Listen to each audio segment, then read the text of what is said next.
everyone, so welcome to this week's video. So I have the pleasure of actually having my sister-in-law Alicia with me. It's an honor. As I mentioned every single week, I'm so thankful to everyone that actually agrees to share their story, share some light on their experience to hopefully be able to touch or help anyone out there watching. So without further ado, I'll let her introduce herself, talk a little bit about her experience, and then we'll jump into some questions that perhaps, can help kind of elaborate on her experience and, what helped her. All right. Well, thank you, Lindsay, for having me. So as she's mentioned, my name is Alicia and I'm her sister-in-law. And I'm going to talk about the death of my father. And when Lindsay asked me to be a part of this, I was kind of trying to remember when I lost him because I was at such a young age. So I just know that I wasn't older than 6. So from probably like 4 to 6, somewhere in between there, I lost him. It's a little bit fuzzy just because we didn't live together. He was kind of like dropping in and out. He had cancer, he had throat cancer, so he was hospitalized a lot of the times, and he couldn't verbally talk. So we just communicated by writing notes to each other. So I'm not too sure when I actually lost him, but I did. So I'm just going to talk a little bit more about that and we'll go from there. And thank you for sharing, because like I said, oftentimes when people come on here and actually talk about their experience, like perhaps years may have passed and they haven't really thought about the death or the loss, and it's okay, because that's a way that we move on with life, kind of become busy with our own lives, set goals, life happens. So when we actually sit down to think about it and reflect, it's like, what happened there? What's going on there? And that's where you actually see, like, wow, like I went through and experienced a lot that I perhaps didn't even give the necessary value, because loss is loss, and I can't even imagine losing a parent at such a young age where pretty much you were almost taken, that experience of having both parents was taken away from you. So it's not like that was your norm to just have your mom, right? Absolutely. And that's oftentimes difficult because it's also a tricky age, because you don't really have much memory from those ages. So it's not like you can say, oh my goodness, I miss my dad. Oh my goodness, we had this great relationship. And that's why I tell people loss looks differently for everyone. For some people it may be devastating. For other people, it's okay. It's not that bad. It's something that's bearable, right? So growing up and realizing, okay, it's only mom, like how do you think that affected you when it came to interacting with your friends, when it came to you seeing perhaps, dads pick up your friends, or just the interaction? Like how did that sit with you? I think, before even going into that, I think that there was like a little bit of guilt on my end, because I know all the amazing work that you're doing and you're helping people who are grieving and still have a hard time like getting over loss. So when you asked me to be on here, I felt a little guilty for not feeling grief in that, and I guess in the standard terminology. So I was hesitant to even come up here, because I'm like, well, I'm not grieving, so I don't want people to feel like why is she here? But then on the flip side, I know there are people who may have had a loss and are like me. So right. And that's even what I spoke about in one of my previous videos, where it's okay to be okay. Like, again, it's what society, it's what the culture, it's what religion, it's what everything imposes on you that makes you feel almost under pressure to react a certain way. Where it's like, it even reminds me of some of the ways that people act in funerals, where it's quite interesting, to be quite honest. It's like some of those people, right? Let me tell you, it's like an entertainment show, and like while you're sad and you're like, oh my goodness, processing the loss, it's quite entertaining to see how some people react. And it's funny because most times, it's people that perhaps haven't even interacted with the person for over years. And all of a sudden... And they're the most devastated. It's like you see them rolling on the floor, at least for the Hispanic culture. I'm not sure about the African American culture, but it's like,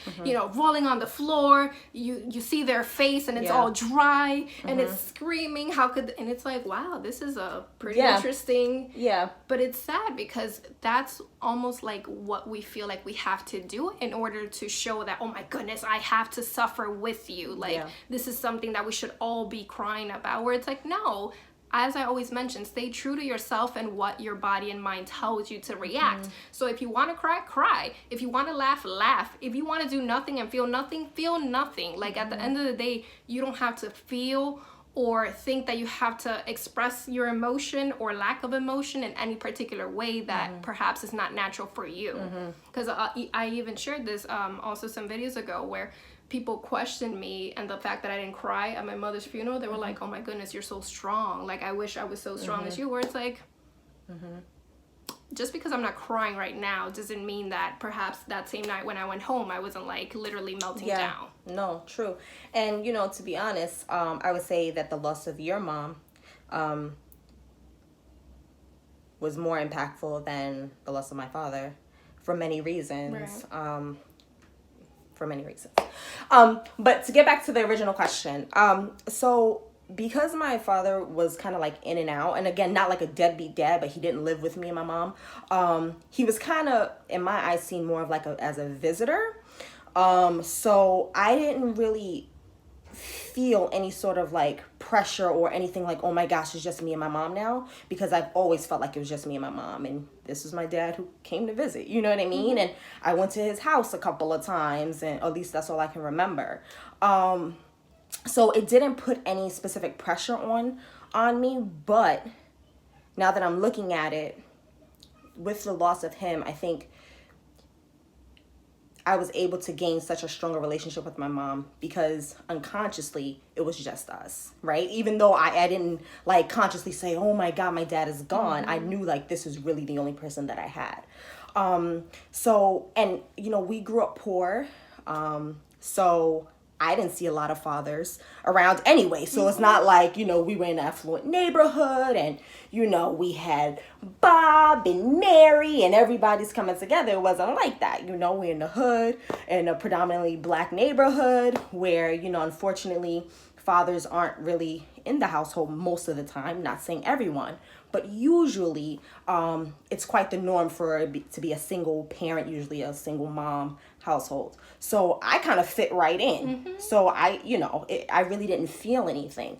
But again, I think the bond that me and my mom have, and we still have until this day, which is, you know, is extremely unbreakable. I'm who knows if that would have been possible if my dad was still around. Right. Because honestly, I have to like attest to the relationship that Alicia and her mother had. Hi, Mom, if you see me. Like seriously, when you see her mom, you see Alicia, and vice versa. It's almost like these two energies that when they're together, you're just like, oh my goodness, like I need to talk to them. I need to be around them because it's just this strong, pure, loving, just happy energy where I admire Alicia and I admire her mother so much just because you could never tell any hardship that they've gone through just based on the way they carry themselves. You realize when you meet people, you're welcome, boo. You realize when you meet people, like sometimes you can tell, like, whoa, like life has really, you know, no, it's true, done a number on her or him. And then you meet people where it's just like these open souls where they just want to give and be happy, and then when you actually take time to get to know them, you're like, I would have never imagined that happened to you just based on the way you present yourself and you carry yourself. Where I feel like that to me is my goal in life, to be able to process situations and experiences and then allow myself to let them go, because I think that's what I battle with. And even specifically like with the loss of my mom, like I really had a hard time in letting go, and I think I'm still trying to process what the term let go actually means, you know. So I really, you know, admire you for that, just because again I feel like it takes conscious effort to say that okay, this experience happened, but I'm gonna allow this experience to have whatever value it had and then move on and then be able to go forward. Not to say that, oh no, we're just gonna repress it. It's like, no, this was a sad experience. I'm gonna process it as sad, but then I'm gonna let it go in due time. What I will say though, I think that the young age is what really helps me do that. Because if today, like God forbid, but if I experienced a loss today, like, it would be completely different. Right. So I appreciate you giving, trying to give me a little like, good job. But it's really, I think, the age and just the fact that I didn't have any memories like that, that helped me to be where I am today. Right. Because... yeah. Okay. No, I know. And I also want to highlight on the fact that, Alicia pointed out that her norm, at the time, our norm, I'll include myself there, it wasn't really typical for fathers to be, present or necessarily in the household. So it's very important that when you're trying to understand someone's situation, whether from a professional or personal point of view, that you understand that your norm may not necessarily be their norm, right? So it's like if you grew up seeing, all your friends with their parents and you had your parents, that's a little different from if you grow up, like Alicia and myself, where it's like, it was almost like a bonus if you had both parents. Exactly. Like, exactly. Oh, cool. Like, I wonder how that's like, like I had my parents in the household until probably like I was 11. And then after that, I was just like, alrighty then, let's see how this works out. But yeah, I could definitely see, how that can also almost help in the coping process and being able to say, okay, I know I don't have my dad, but Timmy, John, and Ashley don't have their dads either. So it's like, it also helps to alleviate feeling like outcasted from the group. Exactly. Did you ever feel like you were kind of like not like your friends or not like the group, let's say? Was there ever a time that you said like, damn, like I wish I had a dad here?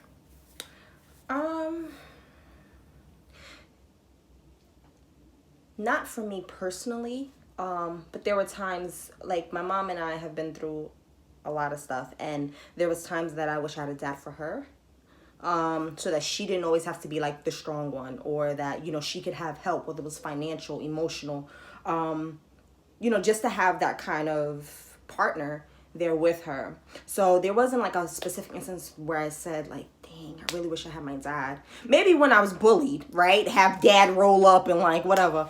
But beyond that, like if I ever wanted to have a father, it was more so for my mom, right, than for me personally. Because honestly, my mom, and I hate when people say this, but it's the truth. Like my mom is the best mom and dad. Right. So with her, I felt fulfilled. And she gave me everything that I wanted. Not to say that she's perfect, but everything that I needed, she provided for me. Right. So I didn't want for anything. But it was for her. Good. No, yeah. Like I said, I'm just, not to say or keep saying, oh, good job, but it's just like amazing how much you can attribute to your mom. Because sometimes, we tend to project whatever things we may be experiencing, whether it's, anger, sadness, or guilt, onto perhaps the surviving parents. Like I remember when my mom passed, like me and my dad have always been, really close, pretty much best friends. But when my mom passed, I was just looking at him like, why are you here still? Like, and it's almost done unconsciously, so you're not really aware of how you're coming off. But again, your relationship with that one parent grows so much closer, like you said. Yeah. And I feel like in essence that helped you to be the Absolutely. woman. Absolutely. And helped build your character. Absolutely. Right? Because honestly, I can tell you from this, I've known Alicia since she was in high school, I was in high school. And when people would say, oh, I'm going to call my brother and beat you up, I would say I'm going to call Alicia to beat you up, because that was just the kind of person. And I don't want to call her tough, because I hate when people, misconstrue the word tough and say, oh, she's a tough girl. No, she's not a tough girl. She just was a person that had to grow up at a relatively young age, as a lot of us did as well. She was a person that kind of had to be able to learn how to solve her own problems, right? Because her mom already had so much responsibility and had to take care of the household and make sure that she was good. So she had to make sure she was good, so that mom wouldn't have to worry about that. So you want to talk a little bit about that and how you tried to kind of make things easier for mom? Yeah, I mean, if you hear any crying, first of all, sorry, we have some kids in the house.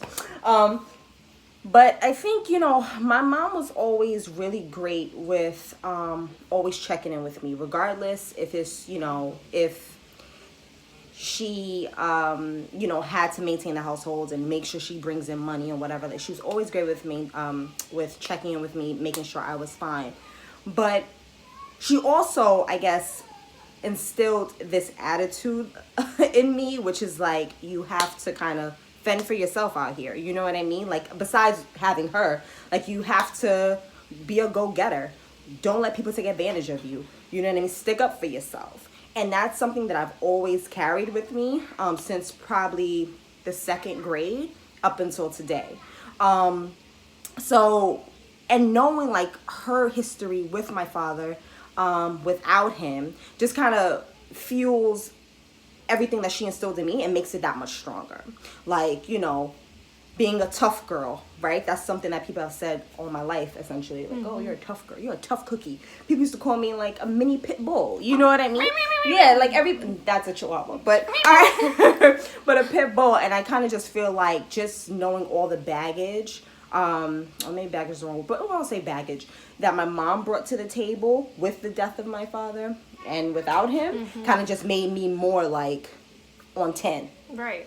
Right. So. And it made you very focused and task oriented. Absolutely. And it's interesting because while you turned out a beautiful Decent. creature, Thank you. Beautiful creature, it could have led you to turn to so Absolutely. many different paths, right? Absolutely. Because we have the ability to either let our experiences define us or be the one to define our experiences, right? So Alicia chose to say, this is what the situation is.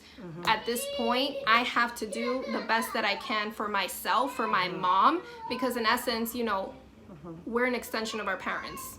You may hold different beliefs, but my belief is we're extensions of our parents. So I'm sure that Alicia had in her forefront, listen, if I go act crazy in these streets, do something silly and embarrass my mom, that's not just a reflection on me.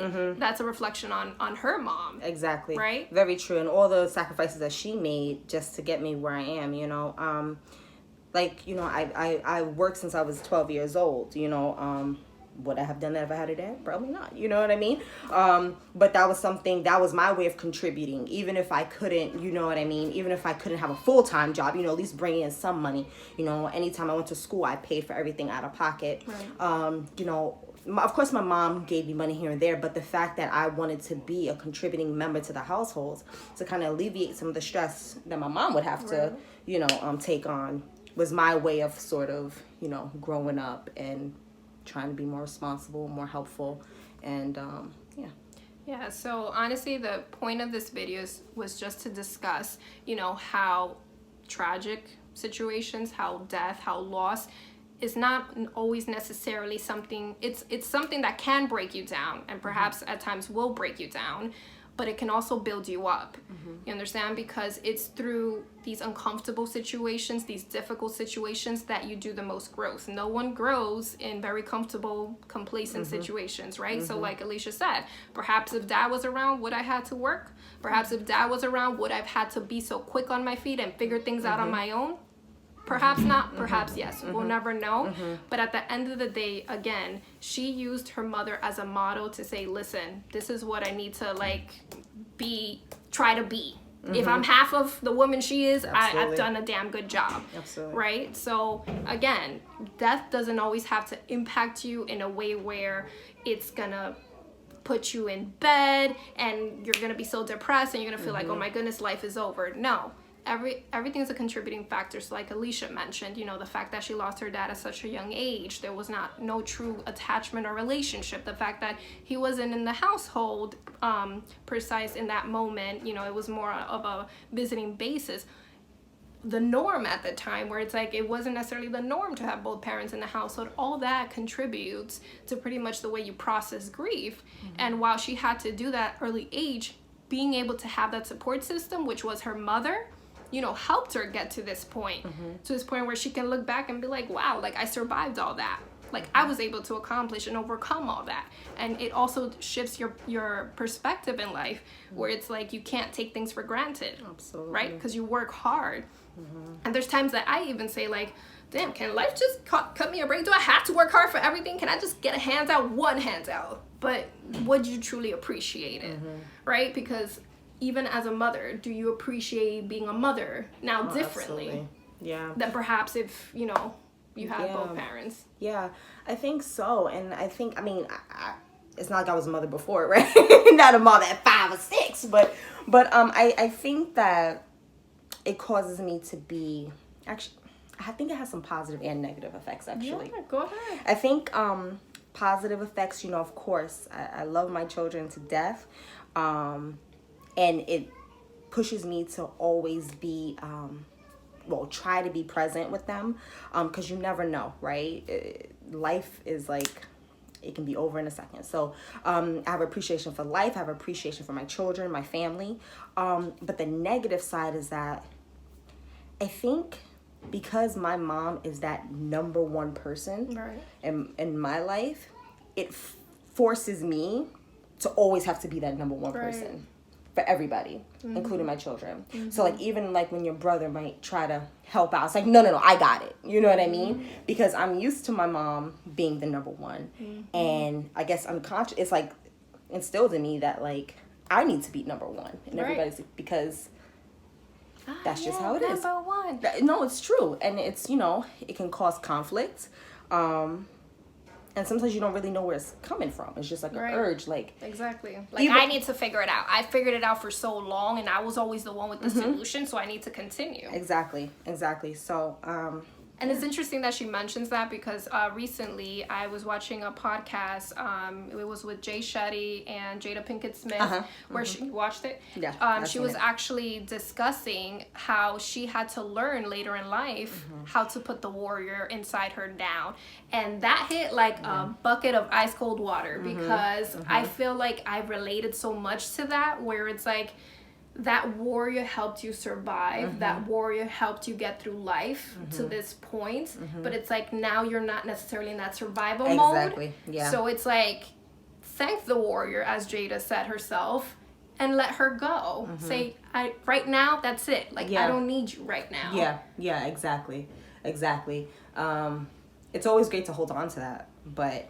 You know, because you're always ready to be like, I got this. Exactly. Like, I'm super mom. And it's like, I need to figure it out. Even like with Lindsay, you know, she'll ask something, I'm like, no, I got it. Or like, no, I got it. I think also by losing my dad and having my mom be like the number one, I think kind of translated into my motherhood, because I'm extremely protective of my kids. And like, I know sometimes you try to help me out. Like, she'll try to help me out because I don't drive, and she'll, you know, be willing to pick up the kids.